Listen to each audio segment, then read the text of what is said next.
South Asia, home to a quarter of humanity, a vibrant tapestry of cultures, languages, and histories, yet also a region grappling with immense challenges and disparities. This densely populated area holds a significant portion of the world's population, making its progress and stability crucial on a global scale, has long been a region of both rich diversity and deep divisions. From the towering Himalayas to the fertile plains, the region boasts a kaleidoscope of traditions, faiths, and ways of life. However, this diversity is often overshadowed by historical conflicts, political tensions, and socio-economic disparities that have hindered regional cooperation. In the late 1970s, President Ziaur Rahman of Bangladesh, recognizing the immense potential for collaboration, proposed a bold idea. What if these nations worked together on shared challenges? He envisioned a platform where South Asian countries could collectively address issues such as poverty, economic development, and social progress, fostering a sense of unity and shared destiny. This vision led to the creation of the South Asian Association for Regional Cooperation, a landmark initiative aimed at promoting peace, stability, and prosperity in the region, or SAARC. On December 8, 1985, 7 countries, laying the foundation for a new era of regional partnership, Bangladesh, Bhutan, India, Maldives, Nepal, Pakistan, and Sri Lanka, signed the SAARC Charter in Dhaka, officially establishing the organization and outlining its objectives. The focus was on cooperation in areas like poverty, health, aiming to improve the living standards and well-being of the people across the region, education and trade, fostering human capital development and economic growth through collaborative initiatives, while respecting each nation's sovereignty, ensuring that cooperation was based on mutual respect and non-interference in internal affairs. Afghanistan joined in 2007, expanding SAARC to 8 members, further strengthening the organization's representation and scope. The founders dreamed of a region where trade, education, and science crossed borders, facilitating the exchange of knowledge, resources, and opportunities for the benefit of all. And nations faced common threats together, working collaboratively to address challenges such as climate change, terrorism, and natural disasters. SAARC was built on the hope that small steps in collaboration could build trust for bigger challenges, gradually fostering a sense of shared identity and collective responsibility. It was an ambitious project, unity in diversity, recognizing the strength and potential that lay in embracing the region's multifaceted identity, and a platform for shared prosperity, striving to create a more equitable and sustainable future for all the people of South Asia. The question remains, could this vision overcome the region's historic mistrust? Could SAARC truly bridge the divides and unlock the immense potential of South Asia? SAARC's journey began with optimism at the 1985 Dhaka summit. Early efforts focused on technical cooperation, agriculture, health, rural development, and establishing a secretariat in Kathmandu. In 1993, the SAARC Preferential Trading Arrangement (SAPTA) marked the first step toward economic integration. The 2004 Islamabad summit launched the South Asian Free Trade Area (SAFTA), aiming for a true free trade zone. Initiatives like the SAARC Development Fund and South Asian University in New Delhi followed, fostering regional identity and cooperation. SAARC also tackled shared threats, terrorism, trafficking, and disasters, through conventions and a disaster management center. Afghanistan's entry in 2007 expanded SAARC's reach. From Dhaka to Delhi, the story is one of ambition, but also persistent challenges. Despite facing its share of criticism and challenges, SAARC has quietly delivered meaningful successes across various sectors. While large-scale political agreements may be slow to materialize, the organization's impact is evident in practical, ground-level initiatives that directly benefit the people of South Asia.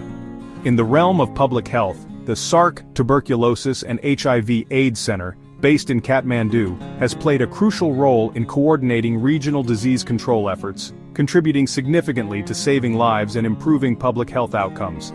This collaborative approach allows for the sharing of best practices and resources, strengthening the region's ability to combat these diseases effectively.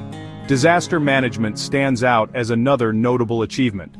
Through joint training exercises, the establishment of real-time data-sharing platforms, and well-coordinated relief efforts, SAARC has fostered a strong sense of regional solidarity and mutual support in times of crisis. The South Asian University, located in New Delhi, serves as a vital hub, bringing together students from all SAARC member states. nurturing a new generation of regional thinkers and leaders committed to collaboration and progress.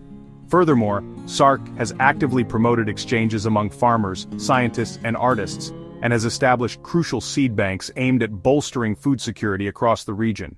Cultural festivals coupled with technical cooperation initiatives have played a significant role in building trust and understanding from the ground up, fostering stronger people-to-people connections.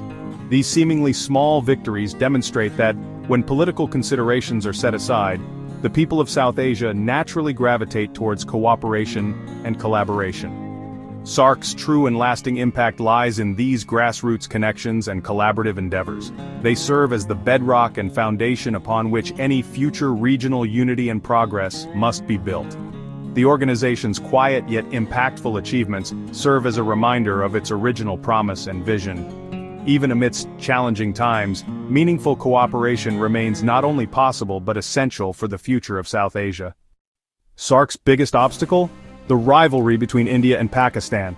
Their conflict has paralyzed the organization as SAARC's decisions require consensus, giving each a veto. Political deadlock has stifled economic integration. Intra-SAARC trade remains just 5% of total trade. Non-tariff barriers, poor connectivity, and restrictive visas are symptoms of deep mistrust. SAFTA exists on paper, but political realities prevent real progress. Summits are often cancelled due to India-Pakistan tensions, leaving SAARC leaderless. The 2016 Islamabad summit was scrapped after a terror attack, and no summit has been held since 2014. Smaller states are caught in the crossfire, frustrated by the giants' rivalry. The hope that economics could trump politics has proven naive. SAARC's failure is ultimately a failure of political will. The trust deficit runs deep, and many now question SAARC's future. The dream of regional unity remains elusive. SAARC's legacy is a mix of missed opportunities and quiet wins. The 2016 summit's cancellation was a major blow, showing how bilateral politics can derail regional cooperation. Yet the South Asia satellite, launched by India in 2017, provides vital data to most SAARC nations, a rare example of successful collaboration. The SAARC Food Bank, meant to address food insecurity, has struggled due to bureaucracy and lack of coordination. In emergencies, countries often turn to bilateral help instead. The COVID-19 emergency fund proposed by India in 2020 briefly revived cooperation, supplying medical aid across the region, but old rivalries soon resurfaced and momentum faded. These examples show SAARC's potential and its limits. When political will exists, progress is possible, but without it, even the best ideas stall. SAARC's story is one of both hope and frustration. To truly understand the depth of SAARC's struggles and the challenges it faces in achieving its goals, it's essential to compare it to the successes and structures of other regional organizations, most notably the EU and ASEAN. By examining these different models, we can gain valuable insights into what works and what doesn't in regional cooperation. The EU is often considered the gold standard of regional integration, characterized by deep integration, the establishment of a single market, and strong, well-defined institutions. These institutions provide a framework for cooperation and ensure that agreements are enforced. The EU's foundation was built on post-war reconciliation, a commitment to prevent future conflicts through economic and political interdependence. Intra-EU trade is remarkably high, exceeding 60% of its members' total trade, demonstrating the effectiveness of its single market and trade policies. This robust internal trade significantly boosts the economies of member states.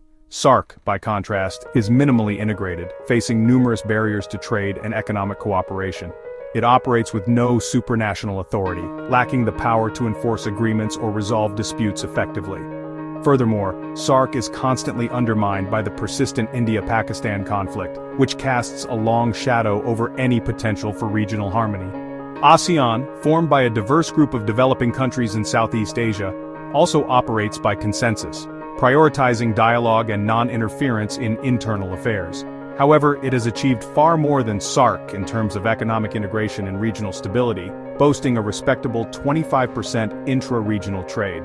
ASEAN's success comes from its focus on pragmatic cooperation in areas of mutual interest, such as trade, investment, and security. Crucially, ASEAN benefits from the absence of a paralyzing rivalry between its major members, fostering a more conducive environment for collaboration. Its members found common cause early on, particularly in balancing larger powers in the region and maintaining their collective autonomy. They have also been successful in building regional supply chains, enhancing their collective economic competitiveness. SAARC, meanwhile, is consistently hamstrung by internal conflict and a lack of trust among its members. The comparison between these organizations is stark.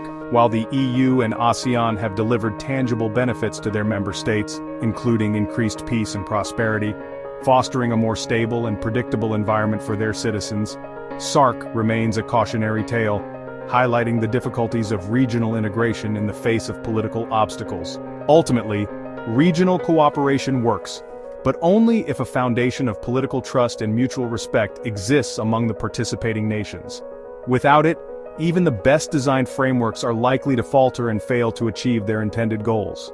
SAARC's experience poignantly highlights the significant cost of unresolved conflict and the detrimental impact it can have on regional development and cooperation. As SAARC stalls, new regional groups are rising. BIMSTEC, linking Bangladesh, Bhutan, India, Myanmar, Nepal, Sri Lanka, and Thailand, excludes Pakistan, sidestepping the main source of gridlock.